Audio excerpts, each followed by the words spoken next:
May mga mangingisda na rin sa Baler, Aurora at Polillo Island ang nagsimulang itabi ang kanilang mga bangka bilang pagsunod sa payo ng NDRRMC. Ang mga mangangahas naman daw na mangisda sa mga ipinagbabawal na lugar bukas, haharangin ng mga otoridad. May report si Sandra Aguinaldo. Nakaparada na ang mga bangkang ito malapit sa bunganga ng Tibag River sa Baler, Aurora. Dito kasi ang entry at exit point ng mga mangingisdang papalaot sa Pacific Ocean. Bukas, ang lugar na ito ang babantayan ng husto ng mga otoridad sa Baler. Ngayon pa nga lang, marami ng mangingisda ang hindi pumalaot at nagtiyaga na lang mamukot o maglagay ng lambat malapit sa pangpang.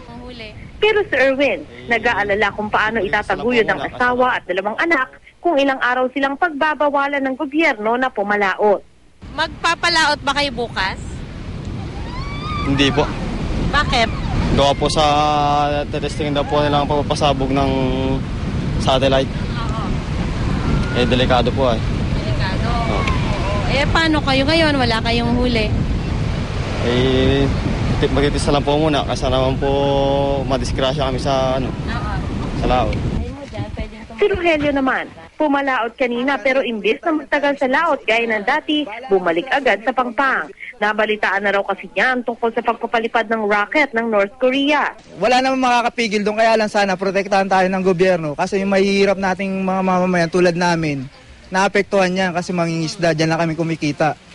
Dapat may isang tawag doon yung pamalit man lang, tulong ng gobyerno sa amin. Nababahala naman ang lokal na pamahalaan dahil ilang mangingisda na lumaot ang hindi pa bumabalik. Nakahanda naman ang 2 speedboat na ito para harangin kung meron mang susubok pa ring mangisda bukas. 6 to 12 o'clock yung schedule ng launching ng North Korea. Kaya ang gagawin namin, siguro after ng 12 o'clock, pwede na silang Kaya lang may restriction pa rin hanggang 10 kilometers pa rin. Sa gitna ng paghahanda ng provincial government ng Aurora, nakapag-e-enjoy pa rin naman ang ilang turista sa tabing dagat. Si Marie Grace, balikbayan mula sa Dubai, ngayon lang daw nalaman ang tungkol sa posibleng pagbagsak ng debris sa karagatan ng Aurora. But about that rocket, if posible na dito siya bumagsak, of course, medyo marami rito mga sambahay, di ba? Apo. So it means maraming apektado. Sa Polillo Island naman, pinagkikibit-balikat lang ng ilang mangingisda ang payo ng mga otoridad na huwag munang pumalaot.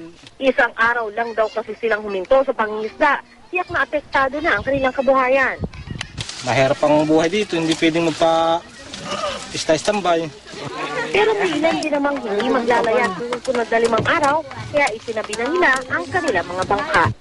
Sandra Aguinaldo, GMA News.